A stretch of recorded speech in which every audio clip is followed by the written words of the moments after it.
Welcome to the Lose Weight, Live Life podcast. If you're someone who would do anything to lose weight, yet finds it impossible to stick to a diet, to eat less, or just what you think you should, this podcast is for you. I am your host, certified life and weight mindset coach Clair MACKENZIE. Listen in to learn how to stop overeating, lose weight for the last time, and create a relationship with food and yourself that you love, all without diet deprivation and self-sabotage.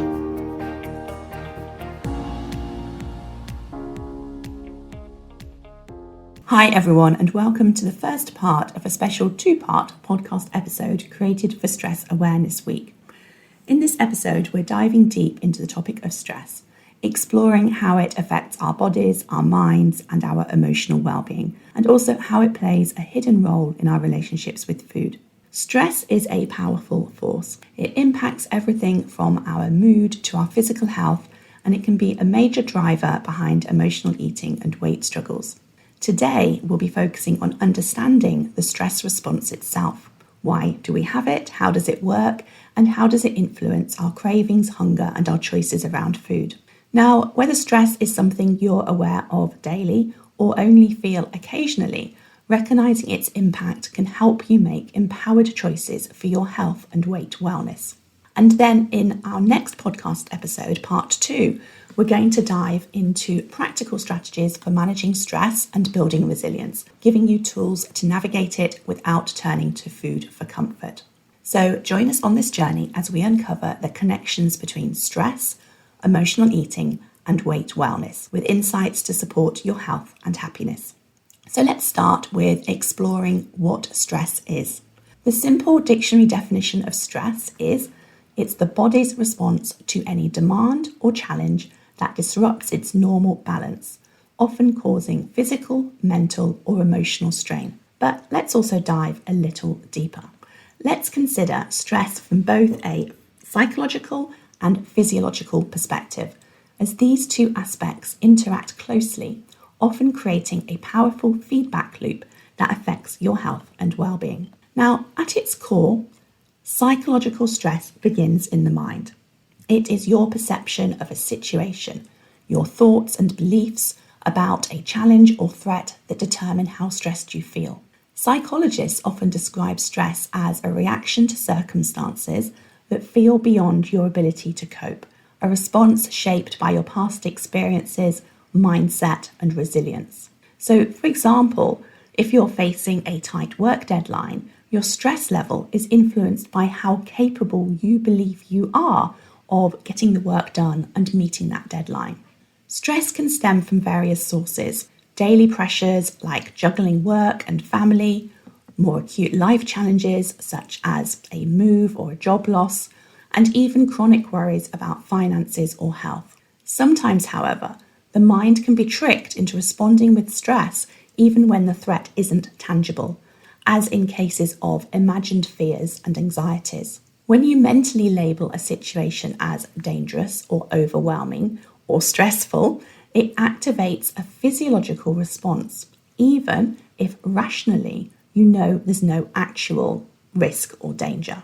This is where the psychological and the physiological stresses start to intertwine.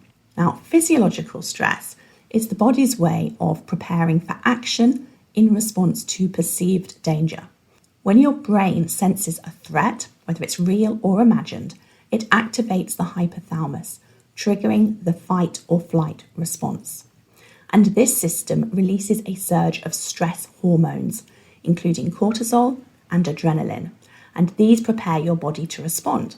So you might feel your heart rate increase, your muscles tense, or even get that sinking feeling in your stomach. Now, cortisol, often called the stress hormone, plays a significant role here.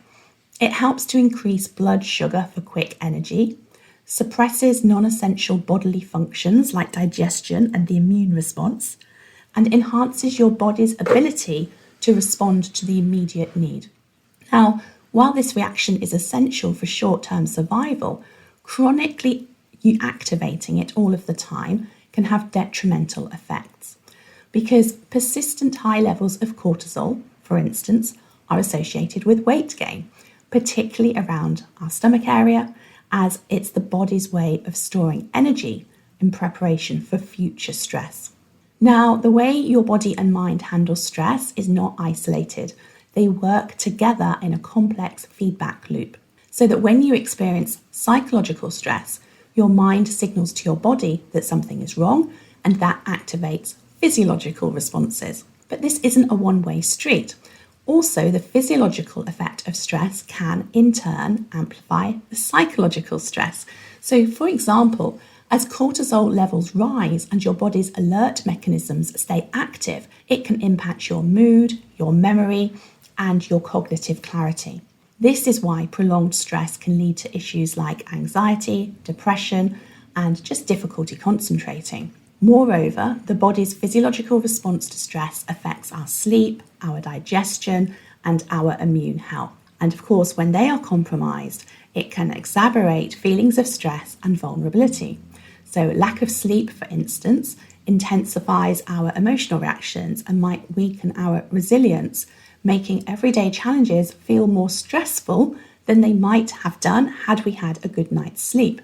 Similarly, digestive issues caused by prolonged stress can lead to discomfort and fatigue, sometimes stomach problems, further fueling a sense of physical and mental strain. And I think it's really important to understand the interaction between the psychological and physiological stress, because understanding it is going to be the first step in improving your stress response or how you're managing stress. Something that can help is practicing mindfulness, as it enables you to observe thoughts and bodily sensations without immediately reacting to them, giving you space to reassess whether a stressor is genuinely worth your worry. Physical activity is also helpful for releasing built-up cortisol and restoring calm, showing how you can address physiological stress to ease psychological stress. When you are aware of and acknowledge both aspects of stress, you're going to gain tools to manage stress from multiple angles, calming the mind to influence the body and relaxing the body to ease the mind. Managing stress isn't about eliminating stress altogether. It's more about learning how to reduce the impact it has on you, allowing you to live more calmly and resiliently in the face of life's challenges. Or as we continue to explore stress, I want to take a closer look at how it can show up for women, particularly in midlife, during perimenopause and menopause. As we know, this stage of life brings its own set of changes and challenges, making stress a more prominent factor for many women. Hormonal fluctuations that accompany perimenopause and menopause can amplify our stress responses, impacting both our physical and our emotional well-being in ways that might feel different than in our earlier years. During perimenopause, estrogen and progesterone levels fluctuate, and this instability can heighten our sensitivity to stress, so that when estrogen levels drop, our body's natural ability to regulate cortisol, the primary stress hormone, can become less effective. And then as a result, we may experience an intensified response to stressors that previously we managed okay. And this can make daily challenges like balancing work, family, and personal needs feel more overwhelming than they once did. Another factor during menopause is the shift in how our body distributes fat, often leading to more fat storage around our stomach area. This pattern is partly influenced by cortisol, which, when elevated, as we mentioned earlier, encourages fat storage in preparation for prolonged stress. For women in midlife, this can create a frustrating cycle where stress triggers hormonal changes, which then contribute to weight gain, potentially leading to even more stress because we have concerns about our health or our body image. Beyond physical symptoms, these hormonal changes can also affect mood, sleep quality, and mental clarity. Hot flushes, night sweats, disrupted sleep are common, and the resulting fatigue can leave you feeling weakened to your ability to manage stress effectively. Lack of sleep can heighten emotional reactions and make it difficult to navigate daily demands with our usual resilience. And then over time, the cycle can feel exhausting and may even impact our self-confidence, creating a sense of being out of control or overwhelmed that then adds another layer of stress. And understanding how stress interacts with hormonal changes during perimenopause and menopause can be a great first step in helping empower you to approach this phase of life with greater awareness. It's important to recognise that these changes are natural. Yes, they are impactful, but knowing that allows you to explore strategies that support your well-being holistically. At the beginning of this year, I noticed an unusual way that stress was manifesting in my body, and that was a flickering, twitchy eye muscle. Now, it was subtle at first, it was just like a slight pulsing, and I could almost ignore it, but it quickly became more frequent, a reminder that something was off, surfacing at moments, and seemingly in response to certain triggers. The connection to stress became apparent when I realised that it would flare up whenever I felt a little bit of pressure, whenever somebody was talking to me about maybe something that needed doing. And it didn't matter if the information was important or trivial, the physical response was the same. It might even have been something as small as my husband reminding me about a household task or an administrative chore that needed attention, such as a simple request like renewing a subscription or updating a piece of paperwork. But because my stress bucket, let's call it that, already felt full, even these minor reminders were kind of tipping the scales, sparking this kind of telltale eye twitch. It was interesting to observe that my perception of stress wasn't always proportional to the situation at hand.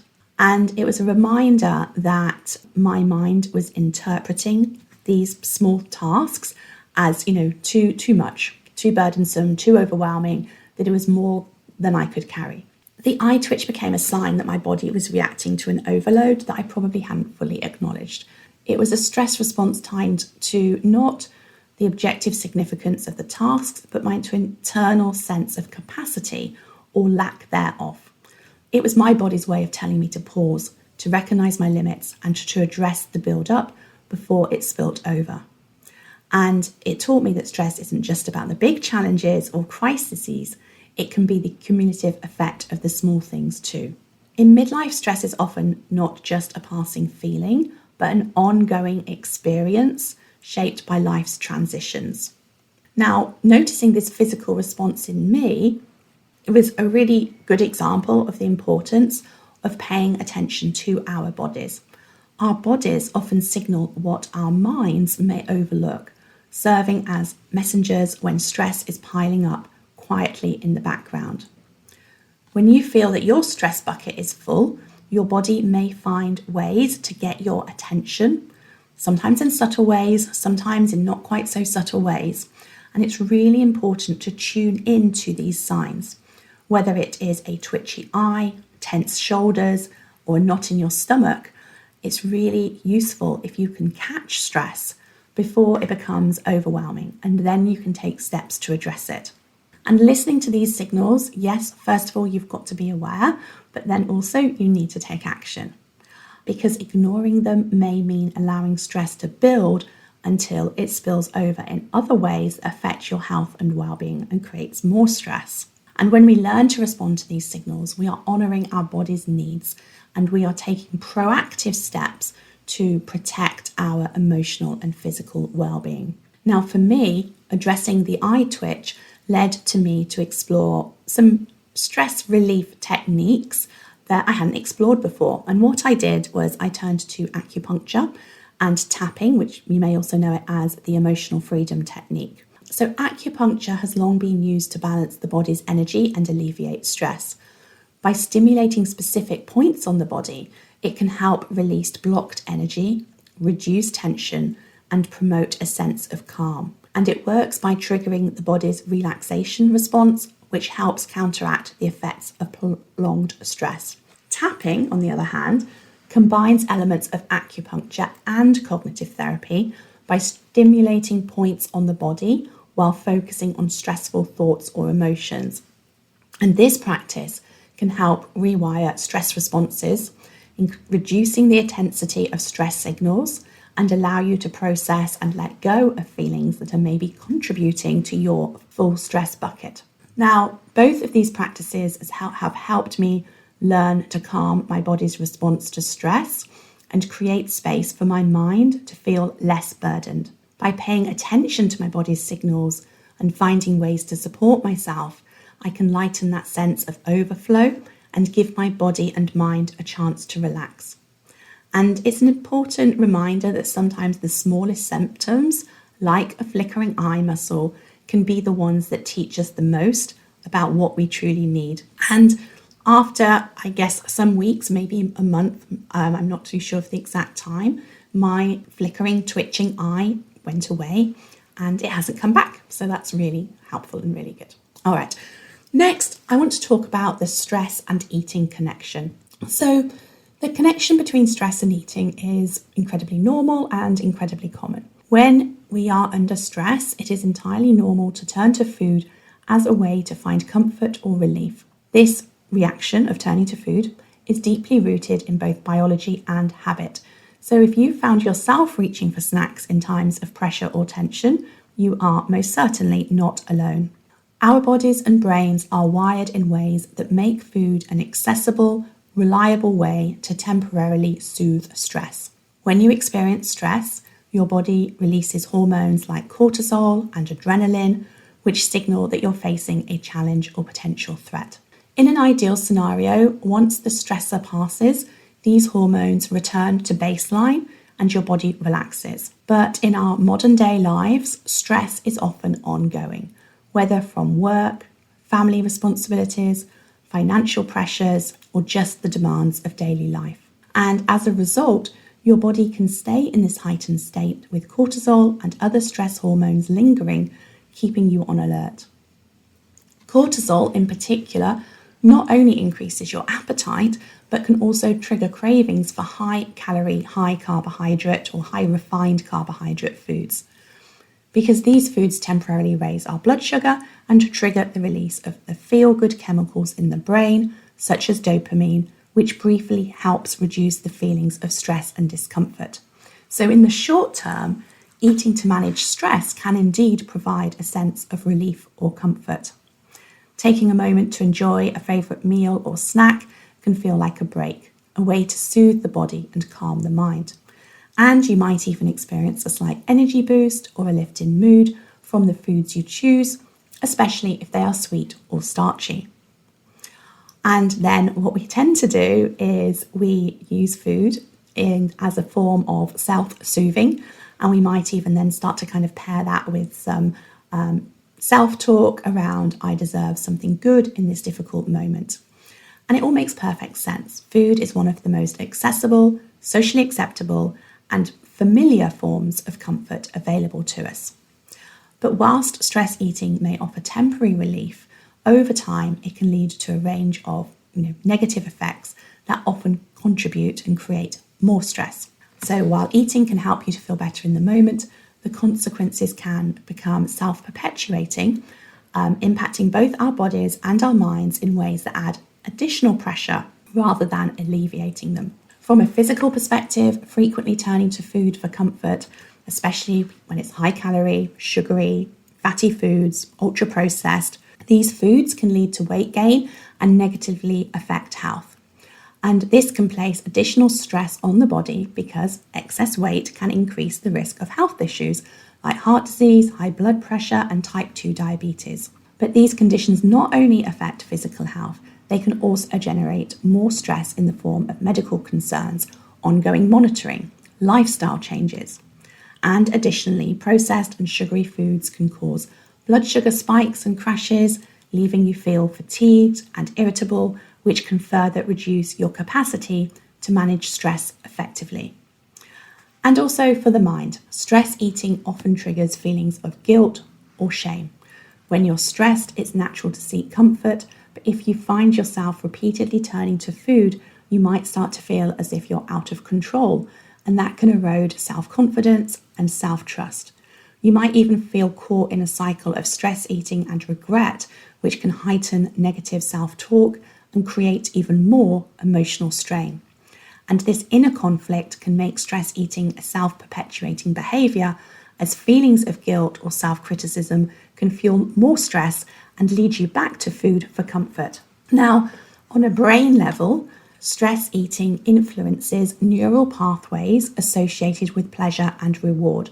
So, as I just mentioned, when you turn to food during stress, your brain releases dopamine, a neurotransmitter that temporarily lifts your mood. And over time, the brain begins to associate eating with stress relief, making it more likely you'll turn to food when stressed in the future. And then the wiring in your brain reinforces the habit and makes it harder to choose other ways to cope with stress, ultimately leaving you reliant on a behaviour that doesn't provide lasting relief. In this way, stress eating creates a cycle where initial comfort that is brought is quickly overshadowed by the longer term ill effects, adding both physical and mental stress, leading to more challenges in managing life's demands and leaving you feeling less equipped to handle stress in healthier ways. And I've noticed an interesting pattern in my own experience of stress and emotional eating that I've also has come up for other people as well. So for me, emotional eating has often been linked more to the low-level chronic stress periods in my life rather than the big, obvious life challenges. When there's a background sense of stress, a feeling of being slightly out of control with lots of smaller demands stacking up, that is when I find myself, or have done in the past, wanting to turn to food. It's almost like a soundtrack of maybe self-criticism is playing in the background alongside all of these small life stressors.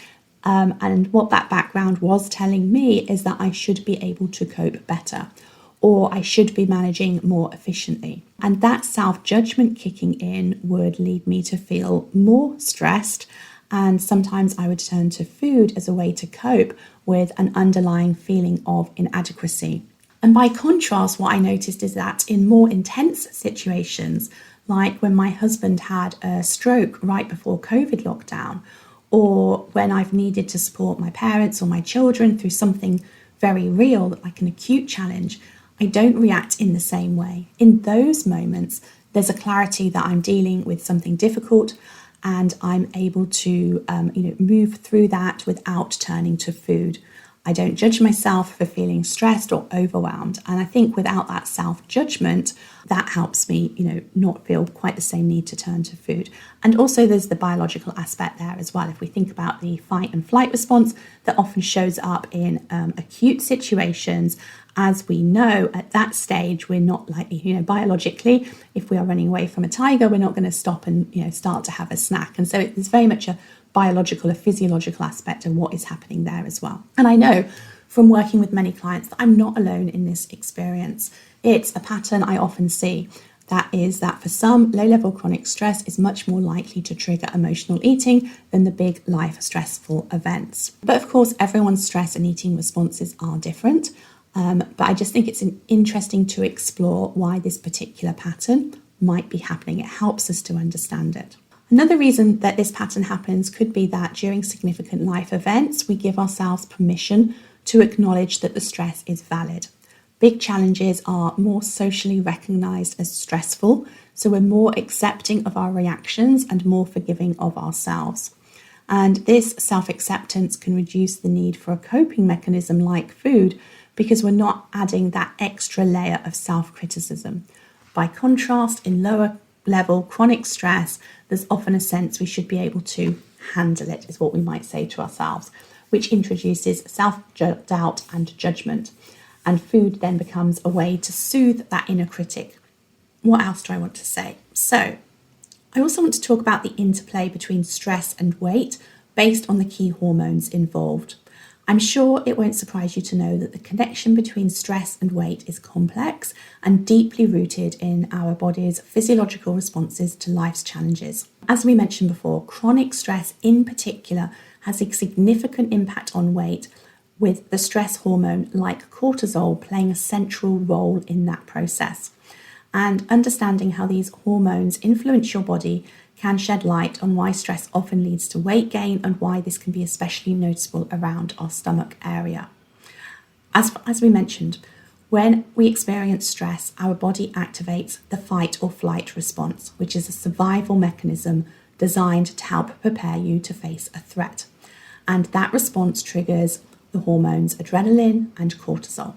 And this as well, I think, goes back to why some of those big life events we might not turn to food, whereas with the more chronic stress levels we do. Because adrenaline initially suppresses appetite as the body prepares for immediate action. However, once that stressor, the major stressor passes, that's when our cortisol kicks in. Because what that would do, if we were animals in the wild, that would kick in and that would drive us to replenish our energy stores, increasing our appetite and encouraging our body to store fat. This is because from an evolutionary standpoint, your body doesn't know if the stressor will last, so it tries to conserve energy in case it is needed for survival. So high levels of cortisol over long periods lead to an accumulation of fat around our stomach area and also our internal organs in the abdomen. This is visceral fat. And unfortunately, visceral fat is associated with various health risks, including insulin resistance, cardiovascular disease, and inflammation, which means it's a little bit more concerning than other types of body fat. And for many of us, this accumulation of weight around the midsection, which is certainly where, my weight will always, if I'm gaining weight, it will always show up around my midsection. It can become a visible sign of prolonged stress, and it's one of the ones that we want to lose. We want to lose fat around that area. But cortisol, not only does it store fat on our bodies, it also increases our appetite and influences makes us likely to have more cravings. As we mentioned earlier, when we're stressed, cortisol increases our desire for calorie-dense, sugary and fatty foods that provide a quick energy boost and stimulate our brain's reward centres, which is why during stressful times you may find yourself reaching for comfort foods like biscuit, crisps or chocolates. And over time, this cycle can lead to a self-perpetuating situation where chronic stress levels lead to increased cortisol, which in turn will drive appetite and fat storage, particularly around the abdomen. In today's world, where stress is often constant and not tied to physical threats, this response can become challenging. It can feel like added pressure or a burden for us. This is why it's really important to recognise how stress affects our body and important to find ways to support our hormonal health, because this can make a meaningful difference in managing weight and our overall well-being. And we're going to talk a lot more about this in part 2, but just for the moment, consider that strategies like mindful eating, regular physical activity, and stress reduction practices such as meditation, deep breathing, good sleep hygiene can all help lower cortisol levels and minimize its impact on appetite and storage. Another thing that I want to talk about is the challenge of doing it all. Many women today wear busyness as a badge of honor, and I put myself as having done that and probably still struggling not to do that. The feeling of being constantly occupied, managing multiple roles, and keeping up with endless responsibilities has become a marker of success and value in terms of how we have been kind of taught that by society. The idea that productivity equals worth is deeply ingrained in our culture, and many women have come to embrace busyness as a part of their identity.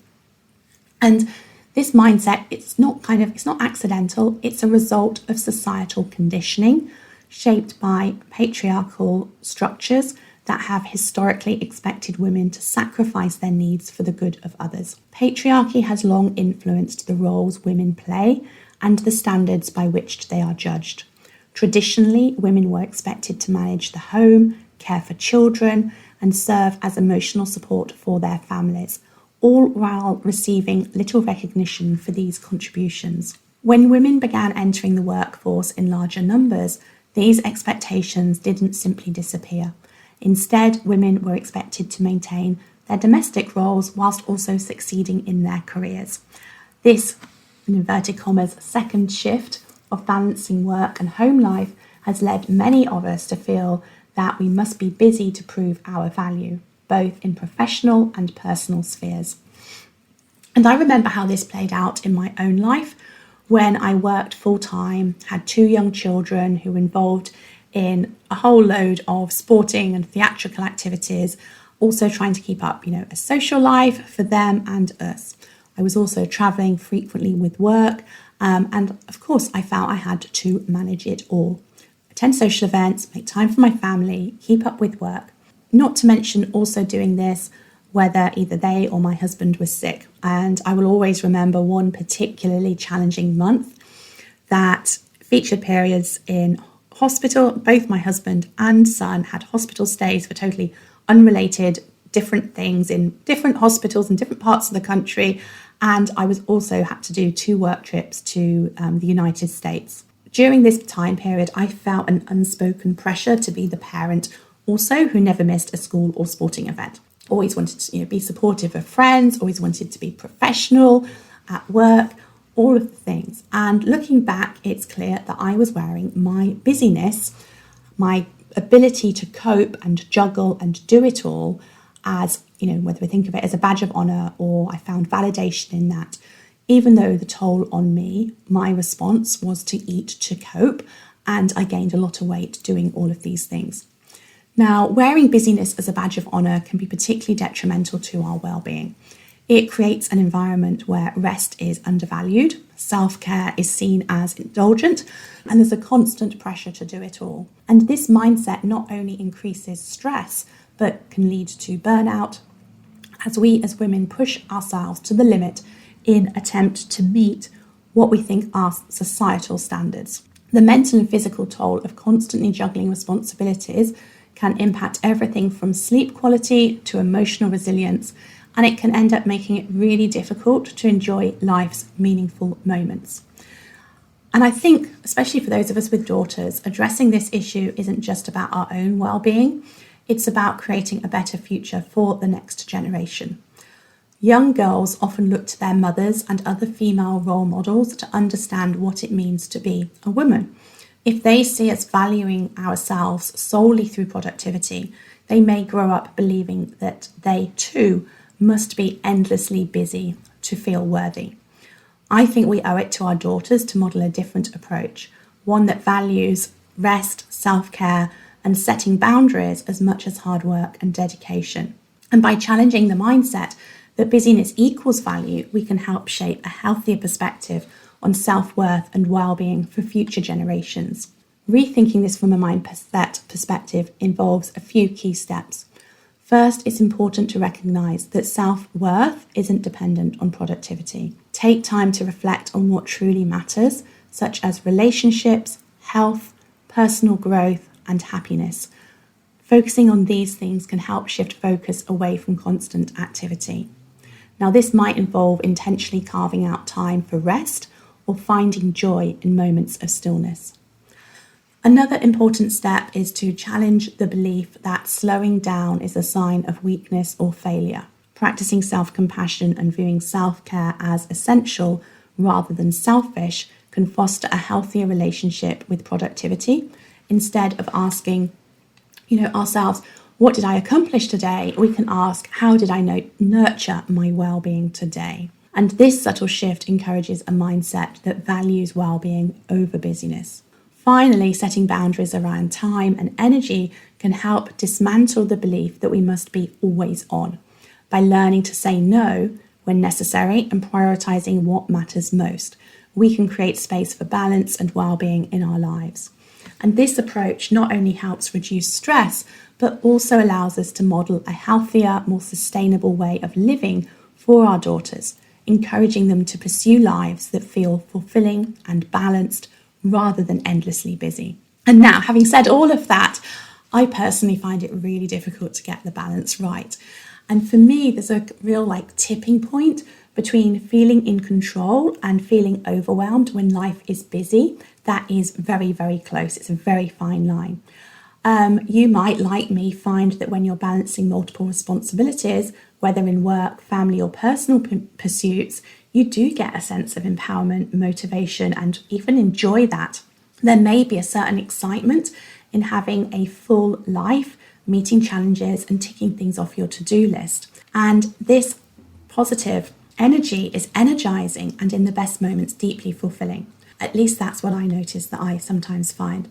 But I also notice that the line between busy and overwhelmed can feel razor thin, especially when unexpected demands or minor disruptions start stacking up. And when that tipping point is crossed, the feeling of control fades very quickly. And what once maybe felt manageable and motivating, all of a sudden can become a source of stress. You might find that suddenly tasks are piling up and feeling heavy, and the joy of productivity turns into anxiety about what is left to do. It's easy to feel like you're slipping, and the situation can feel far beyond your control. To manage this delicate balance, I think it helps to set some clear limits on what you take on. It helps to recognise that less can sometimes mean more in terms of quality and well-being. It can be helpful to regularly assess your commitments and identify what truly adds value to your life. Additionally, creating moments of pause throughout the day, even just a few deep breaths or a 5-minute break, can help reset your mental state and bring you back to feeling in control.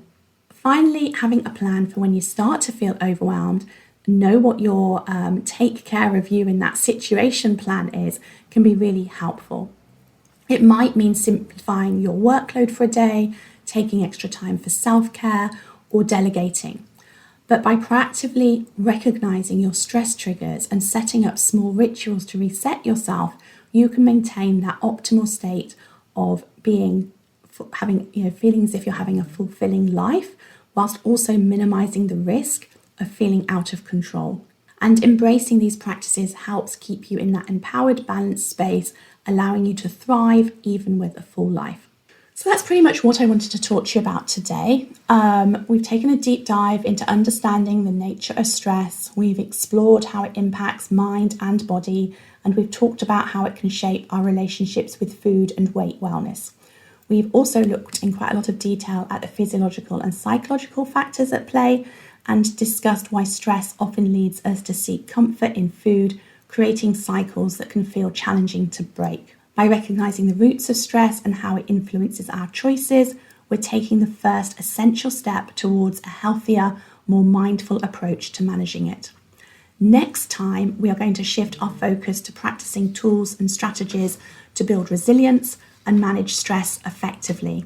And we'll look at a range of topics, including recognizing triggers, setting boundaries, and exploring how nutrition, breath work, and self-compassion can support a calmer, more balanced mindset. We'll also discuss the role of sleep, physical activity, and creating a supportive environment. So join us next time on the next podcast episode for actionable insights to help you thrive amidst life challenges.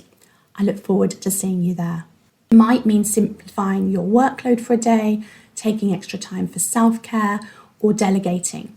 But by proactively recognizing your stress triggers and setting up small rituals to reset yourself, you can maintain that optimal state of feeling as if you're having a fulfilling life, whilst also minimizing the risk of feeling out of control. And embracing these practices helps keep you in that empowered, balanced space, allowing you to thrive even with a full life. So that's pretty much what I wanted to talk to you about today. We've taken a deep dive into understanding the nature of stress. We've explored how it impacts mind and body, and we've talked about how it can shape our relationships with food and weight wellness. We've also looked in quite a lot of detail at the physiological and psychological factors at play, and discussed why stress often leads us to seek comfort in food, creating cycles that can feel challenging to break. By recognizing the roots of stress and how it influences our choices, we're taking the first essential step towards a healthier, more mindful approach to managing it. Next time, we are going to shift our focus to practicing tools and strategies to build resilience and manage stress effectively. And we'll look at a range of topics, including recognizing triggers, setting boundaries, and exploring how nutrition, breath work, and self-compassion can support a calmer, more balanced mindset. We'll also discuss the role of sleep, physical activity, and creating a supportive environment. So join us next time on the next podcast episode for actionable insights to help you thrive amidst life challenges. I look forward to seeing you there. If you enjoyed listening to this podcast and are ready to live a more intentional life, lose weight as a part of that journey, and create a relationship with food and yourself that you love, then I would be honoured to have you join the Lose Weight, Live Life Academy membership and coach with me. The programme offers different levels of support to suit you, including self-paced learning, twice weekly calls, private coaching, an amazingly caring community, and lots more. Find out all the details about when and how you can join at www.thebestyou.coach/coaching.